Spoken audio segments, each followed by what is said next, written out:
Evening, ladies and gentlemen. Welcome again. We've just finished the second day of successful Executive Board meeting. Without further ado, the President of the IOC, Thomas Bach, will make a few opening remarks and then we'll go straight to your questions. So, President, over to you.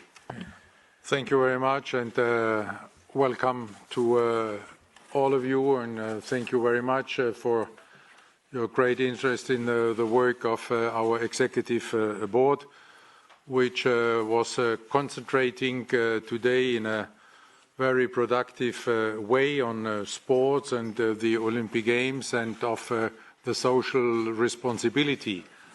They're also related to the great success of the Games and of the Olympic movement. Of course, the focus was on the report of Tokyo 2020 as the next edition of the Games. There, the organizing committee gave a very impressive report about the progress being made. Of course, there was also a very comprehensive presentation on how the organizing committee is addressing the challenge of the coronavirus. As a conclusion, we can say that the OCOC is absolutely in line with the IOC Executive Board, as expressed in the statement of the Executive Board yesterday. There, also the OCOC has today renewed and reinforced its full commitment to successful Olympic Games Tokyo 2020. There, the stage is set. All competition venues are complete. 4.5 million Olympic tickets have been sold domestically in Japan. And to give you an indication of the enthusiasm of the Japanese people around these Olympic Games. One figure is maybe interesting. For these 4.5 million tickets, there were over 80 million requests since the start of the sale in tickets in Japan. We will have an important milestone on the way to these Olympic Games Tokyo 2020 when next week in ancient Olympia we will light the Olympic flame with a traditional ceremony at the birthplace of the Olympic Games more than 3,000 years ago. We also heard reports from Beijing, Paris, and Milano Cortina, as well as LA. There may be of most of interest for you, that at least what I think may be Beijing, because of the challenges with the coronavirus there in China. Despite these challenges, the organizing committee could present a report which shows with impressive numbers how successful they are in their engagement program. So they are well on target to make 300 million Chinese people familiar with winter sports. They have already now, just a couple of months after the start of the program, already now 670,000 applications for just 39,000 volunteer positions. And the application phase is still going on until next year. So we can expect some more record numbers. And also the marketing program is extremely well underway. there are already 10 marketing partners. They had to cancel in China the FIS World Cup, but on the other hand, we were informed about very successful China National Winter Games, which were held at the new Olympic venues. We also heard a report from Dakar 2022. There, the organizing committee has now formally been established just a couple of days ago. There is a close cooperation with the IOC, and there is a very strong engagement of the international community to make this first ever Olympic sports event on the African continent a great success. We also heard a report for the first time from the chair of the future host commission for the Games of the Olympiad, Christine Kloster-Arsen, and there she could tell us that there is already now a very healthy interest, as she put it, in the organization of the Olympic Summer Games, and that means from 2032 on, means 12 years away from these games, already a very healthy interest, and the same is true for the Youth Olympic Games. Then, with regard to social responsibility, as I mentioned, the IOC took some milestone decisions today. The first one with regard to sustainability, and therein particular with regard to climate change. The Olympic Games will be climate positive from 2030 on, and therefore in line with the timeline of the SDGs. Climate positive means that the carbon savings the Games create will exceed the potential negative impact of their operations. This, of course, will not come by itself, but the road to 2030 is already built. Tokyo, Beijing, Paris, Milano, Cortina, and Paris have already committed to be carbon neutral. There, with these games, it will be about reducing then the carbon emissions, and in this way needing less compensation to make the games carbon neutral. And there also, to give you the flavor of this commitment, Paris, as the first host of Olympic Games, which fully benefits from the reforms of Olympic Agenda 2020, will cut the carbon emissions in half compared to Tokyo. We will have in Tokyo about 2.9 million tons of emissions related to the Games, which will be fully compensated, and it will be fully means not only related to the activities of the OCOC, but to the Olympic Games as such. And Paris is aiming for a reduction of these carbon emissions to 1.5 million already. And for the hosts from 2030 on, the IOC will make this commitment to be climate positive obligatory in the host city contract. This is a commitment with regard to the organization of the Olympic Games. But there is a second commitment with regard to the IOC as an organization.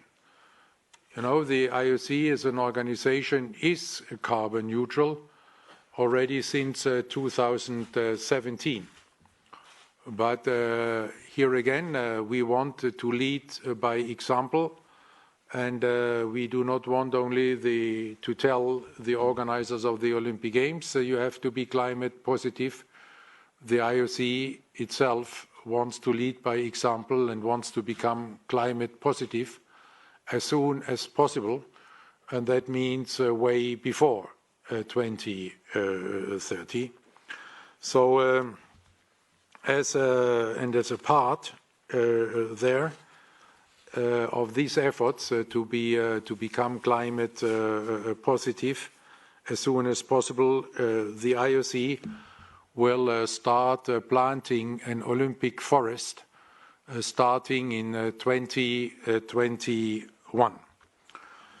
And this will help the IOC to become their climate positive. And with this Olympic forest, we will contribute to a project which is backed by the United Nations environmental program, by UNEP, and is initiated by the African Union with a number of African states and some other international organizations, and which is planned for the Sahel region of Africa. The other decision with regard to gender, with regard to social responsibility concerns gender-balanced Olympic Games. You know that in Tokyo, for the first time, we will have gender-balanced Olympic Games with 48.8% of women participating in the Games. Now you may say this is not the exact parity of 50-50. Yes, it's true, but you also know the reasons for this, that these small margins is mainly only because of the number of qualified teams in some sports. And I can tell you that when discussing this number of 48.8%, means close to 49%, with the Director General of UN Women, I got the explicit permission to speak of gender-balanced Olympic Games, and I think you will understand very well that I'm happy to use this privilege. Today, we took a decision which will take this gender balance a step further, because we decided today that, again, for the first time ever, in all the teams participating there should be at least one female and one male athlete at the Games of the Olympiad Tokyo 2020. And we furthermore decided to change the IOC protocol guide to allow one female and one male athlete of each NOC to carry the flag jointly during the opening ceremony of the Games of the Olympiad, and we will encourage all national Olympic committees there to make use of this option.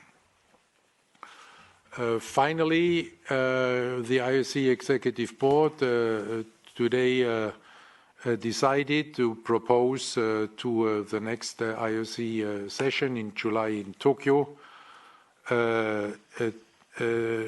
to have the IOC session in 2023 in Mumbai, India. Why India? India is the second most populous nation of the world. It's a nation with a very young population, and it's a nation which is having a huge potential for Olympic sport, and we want to tap on this great potential and want to encourage and support the National Olympic Committee of India and all the national federations to really promote and strengthen Olympic sports in India. And this year 2032 coincides with the 75th anniversary of Indian independence. So we think that this is a very good year. That was it for today, and of course I'm open to any kind of questions you may have. Thank you very much, President. I think a lot of announcements, a lot of news there, so open for questions if you'd like to indicate. We seem to be over this side, Rachel, so if we start, at the back here, and then we'll come forward. Start here and then we'll move. Steve, Thank you. Mr. President, obviously nobody wants the Games not to go ahead.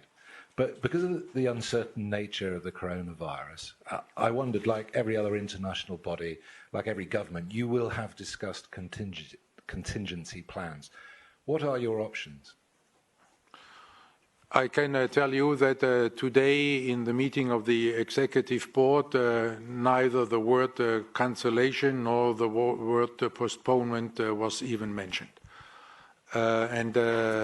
Of course, we are a responsible organization. This is why we have this joint task force, which is having regular meetings, and there we are addressing there any issues which may arise, but we are not speculating on any kind of future developments. Okay, let's go to Dan Rowan from the BBC. Thank you. Mr. President, realistically, how late could you make a decision to potentially delay the Games if you had to, if the advice came from the WHO or from governments to do so? And also, do you, despite your assurance today, do you understand why people are worried, given the effect this is having on sport worldwide now? Again, I will not add fuel to the flame of speculation by giving a date here, giving a date dot, and fueling more speculations. Our statement from yesterday is very clear. We are fully committed, and we continue to work with the task force, and the same is true for the organizing committee. We have challenges now with the qualifications. There, you know the many measures we have been undertaking. This is challenging, yes, but I must also say I'm pretty proud of the Olympic movement, of the great solidarity and flexibility everybody has shown there so far to address these challenges and to ensure their fair qualification. This is for the athletes, you know, who have to change their travel destinations, even time zones where the sites for qualification tournaments are changed within days. They have to readjust and in the same time to continue to prepare. They have to face travel restrictions and so on. This is true for national Olympic committees who are great hosts and offering on very short notice there to be hosts to qualification tournaments. This is true for international federations who accommodate these changes and who accommodate also many teams, in particular many members of the Chinese team in different countries.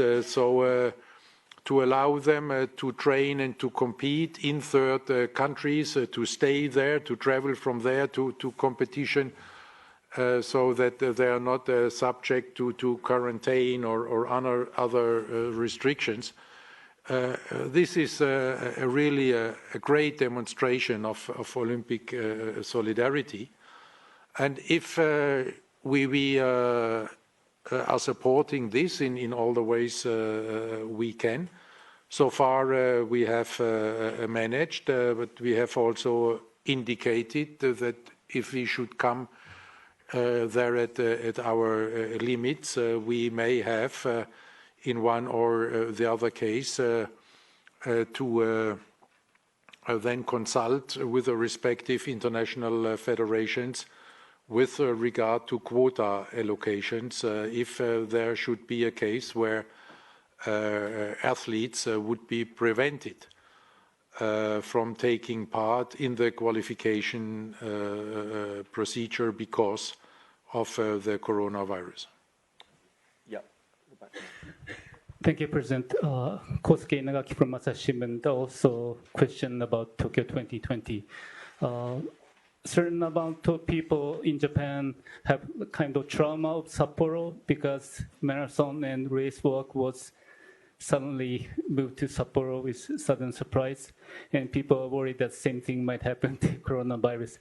Could you give a message to the Japanese people? And one more question is, once the situation is settled in Japan, will the game will go ahead as scheduled, or Olympic is such a global event, it depends on the other country's situation? Thank you. First of all, you cannot compare the decision concerning Sapporo and the marathon, which we have taken in broad consultation with many stakeholders, with the coronavirus. You can only compare it in the way that both decisions and both approaches are being taken in order to safeguard the health and the well-being of the athletes. And with regards to the Games, Tokyo 2020, it is still true what we said yesterday. It's even more true because the organizing committee has joined this statement. We are fully committed in successful Olympic Games Tokyo 2020.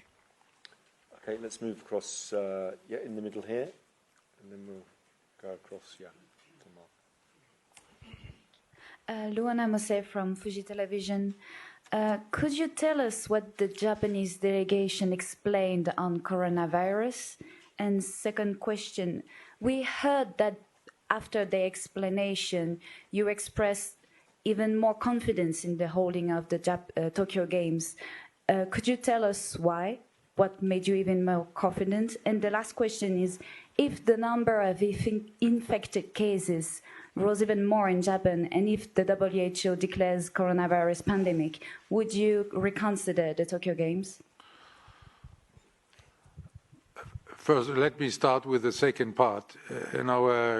I'm here not for speculation. If this is happening or that is happening, then we may, I will not take part in any way, and the IOC as such will not take part in any way in such a kind of mere speculations. Secondly, the organizing committee there explained what they have already explained in detail to the Joint Task Force. This is about the measures having been taken by the Japanese government. This is about the measures they are discussing about with regard to the torch relay.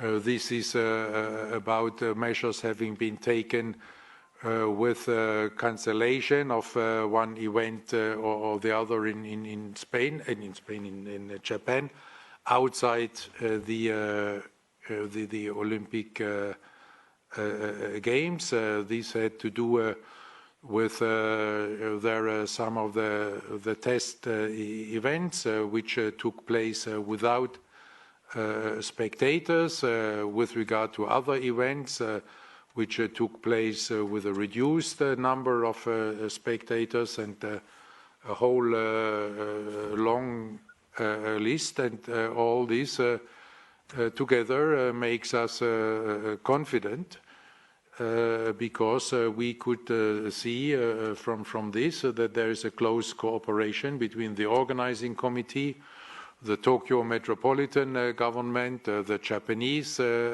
government, and that the decisions are being taken in a very responsible way after very diligent deliberation. Okay, let's move. Rachel, yeah. Let's move along these two here. Yeah, Mark and the chap next to him. Yeah. Thank you for taking my questions. I'm Tomoyuki Oyagi, TBS Paris. So, after this meeting, I understand you are more confident with holding Tokyo 2020, but you have not mentioned IOC will hold Tokyo 2020 100% for sure. So, what is improved? What is needed for making decision, reaching conclusion to hold Olympic Games? Do you have an agreement among yourself that you try there to get me into speculation there finally? I can assure you I will not get tired to repeat the statement I made. The IOC is fully committed and we are not participating in any kind of speculation. Okay, let's go to Mark Bontriac from l'équipe. Bon, je vais commencer par une question, juste une précision. Ensuite, j'aurai quand même une question par rapport au coronavirus. La question générale, pour être sûr d'avoir compris, le double porte-drapeau pour la cérémonie d'ouverture, ça s'appliquera dès les Jeux de Tokyo, un homme et une femme. Merci de la réponse. Et la deuxième question, je m'adresse surtout aux juristes que vous êtes, d'un point de vue formel, que ce soit pour les Jeux de Tokyo, de Paris, de Pinsagel ou Escane Crab, qui peut prendre une décision de reporter ou d'annuler les Jeux? Est-ce que c'est le comité d'organisation, le CIO, tous les deux ensemble? Et deuxième question, est-ce que le coronavirus fait partie des motifs éventuels d'annulation ou de report qui vous permettraient de faire jouer les assurances que vous avez souscrites? You know, my time as chairman of at the time Juridical Commission is a long time over. Even the name has changed now, so I will not dare to give any kind of legal advice here at this moment, because there I would be afraid that being sued afterwards by somebody, and you know, this question is not on the table. It's not under consideration, so I'm not aware of these details. Yes, Carlos from Reuters. Yeah. Carlos Grumo from Reuters, Mr. President. A question on sponsors and broadcasters. Obviously, the coronavirus has caused a lot of problems over the last 2 months. You've had talks with broadcasters, sponsors over the last period. What is their feeling in your discussions with them regarding the Tokyo Games? Thank you. Thank you. I have not discussed with any broadcaster in the last couple of weeks. The only thing I can tell you that there we also had a report during this executive board meeting about the World Broadcasters meeting, which had been planned for Beijing but had to be moved because of the virus to Madrid. And we were told that it was a very successful meeting in a very good atmosphere. Okay, let's go to, behind you, Brian, and AP, and then whichever. Brian Pinelli, Around the Rings. President Bach, just a few other topics. Was there any update regarding the International Boxing Federation? And if so, any progress there? Do you have optimism, hope for their future? And secondly, about confirming Tahiti as the surfing host for 24. How do you envision that working as far as instilling the Olympic spirit in this tiny island so far away? And will athletes have the option, if they'd like, to attend opening and closing ceremonies? Surfers. With regard to, thank you first of all for the first not virus question. With regard to AIBA, we had a report on the ongoing qualification procedures, and there, while we had the African qualifier just a couple of days ago in Dakar, Senegal, and while we are sitting here, we have the ongoing Asian Oceanian qualifier in Amman.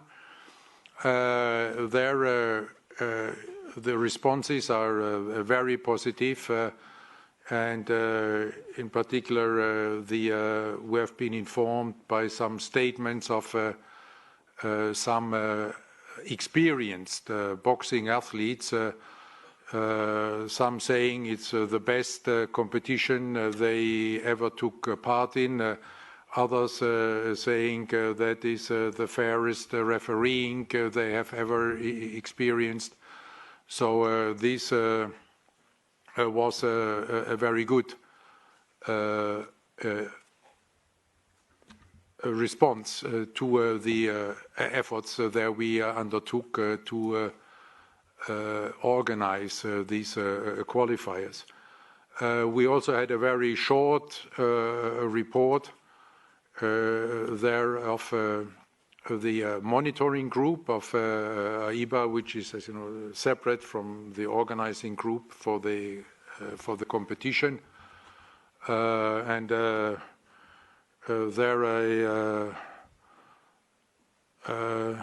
you would not get me to say that I'm optimistic, and this is not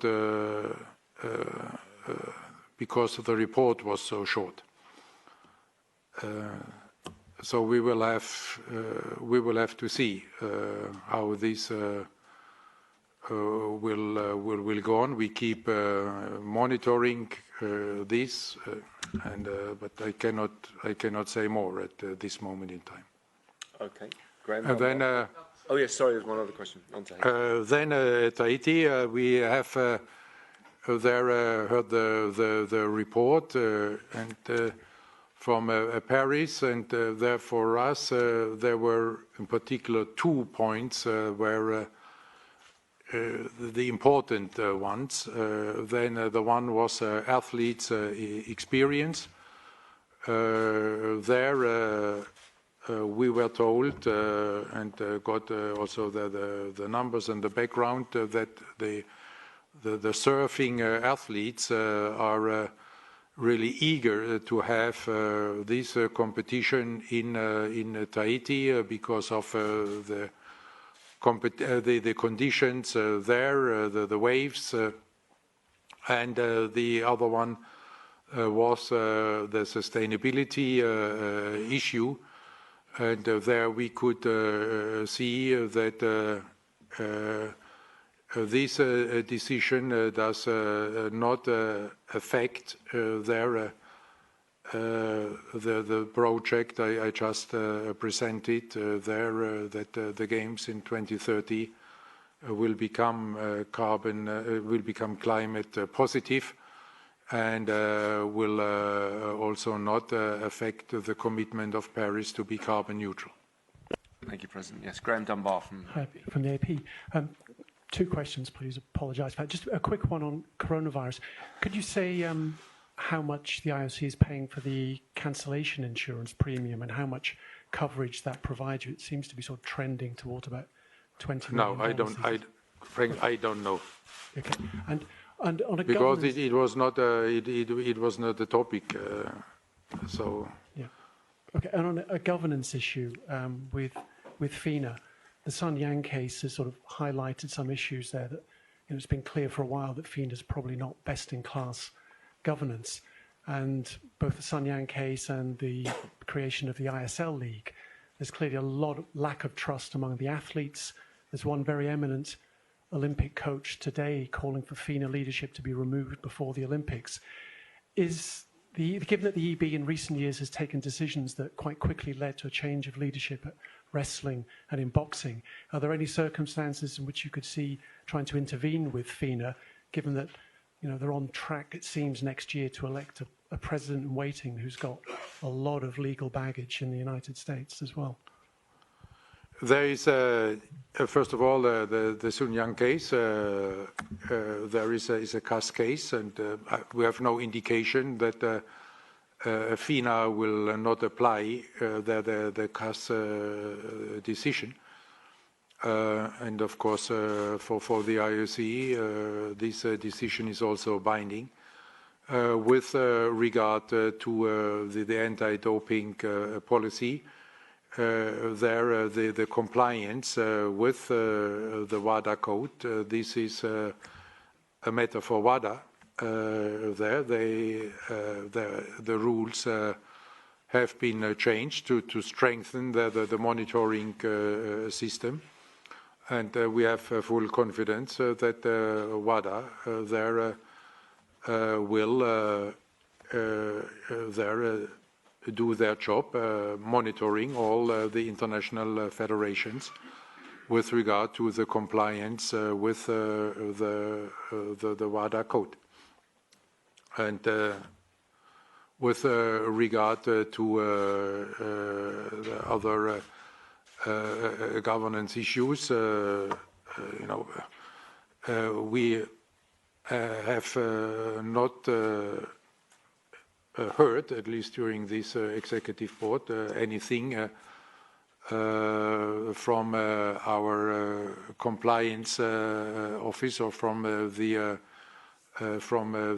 ethics commission. And if one coach is calling for a resignation of somebody, I don't know for which reasons and for what would be the background of this.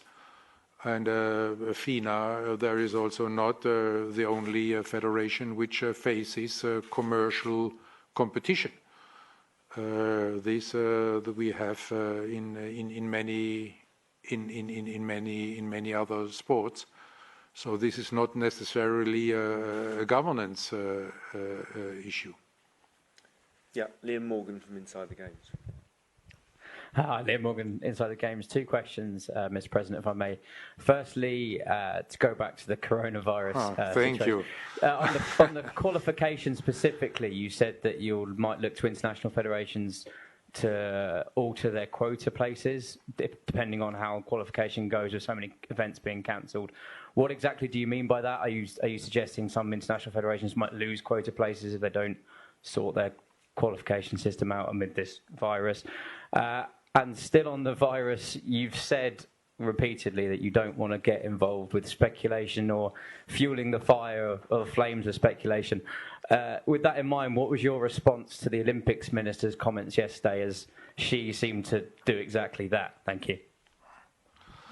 Okay, the first question concerns athletes who may be prevented from taking part in the qualification procedure because of the coronavirus.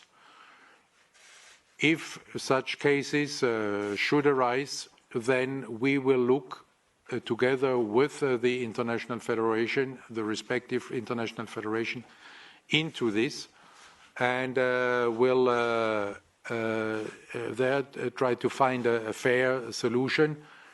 And this fair solution can mean, in the end, that we will increase the quota places for this international federation for a limited number of athletes, which, according then to the judgment of the international federation, would most likely have qualified if they could have participated. And with regard to the second question, I think the Executive Board has given the answer yesterday with our full commitment, and the organizing committee has given their answer today with their full commitment. Okay, Alex Capstick from BBC. Yeah, just to continue on coronavirus, if I may. All the experts around the world are saying it's really difficult to predict how this is going to play out, how coronavirus is going to play out. So on what grounds are you so confident that the Games will go ahead as planned? Because we are in contact with all these leading experts. The World Health Organization is a member of the joint task force. We have an own task force within the IOC with experts. The organizing committee has a task force, and then we are getting together in the joint task force. And based on this information and on this consultation, we are fully committed to the success of the Olympic Games Tokyo 2020. Okay, gentlemen here, probably two more questions, I think. So, yeah. Thank you. So Shane from China Central Television, CCTV. My first question is still about the coronavirus. That is, the virus may continue to exist, and are there going to be any measures to protect the athletes and any measures you are taking for the athletes coming from the countries with the epidemic going on? And the second thing is, as you know, that the number of the cases has been declining in China, and WHO said that some experience can be learned from China as well. So are there any experiences that can be used as well in the Olympic Games to protect more people and to help the Games? Thank you. We are a sports organization, and we follow the advice of the World Health Organization. Okay, yep, just here. Matthew Letson with CNN Money Switzerland. In your experience as the president and your experience as an athlete, which is, 50 years now, have you ever known a month as interesting as this? Do you need to give this number there so precisely? Have you ever known a month as interesting or as stressful as this? Oh, many. Can you give me a couple of examples professionally?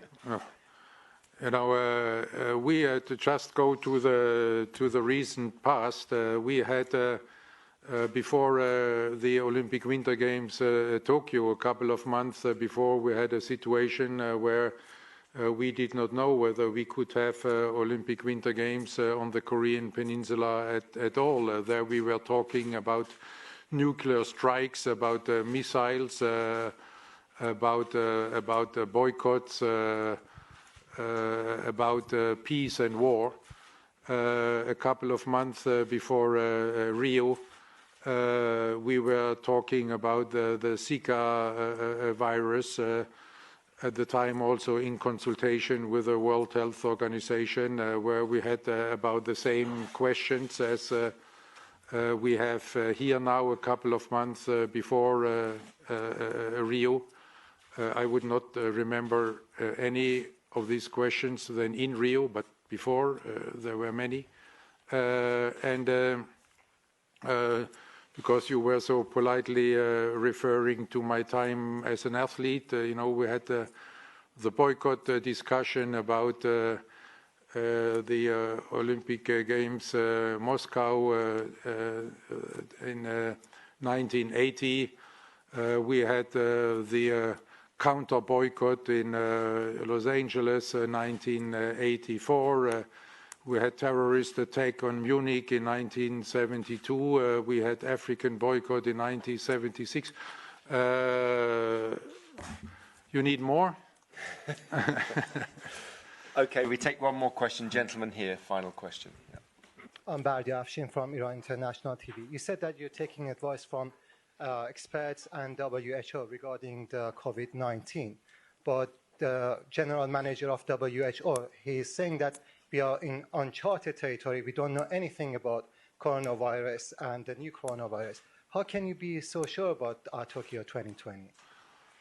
I had a conversation with the Director General of the World Health Organization and the leading people in the organization last Friday. And when we say we are fully committed to the success of the Olympic Games Tokyo 2020, we took this conversation into consideration, as well as the contribution and advice the World Health Organization is giving on a regular basis to the joint task force. Thank you, President. Thank you very much, ladies and gentlemen. Thank you for your great interest in gender and climate. And have a nice evening and afternoon. Yeah. And we see you in Tokyo in July. Thank you.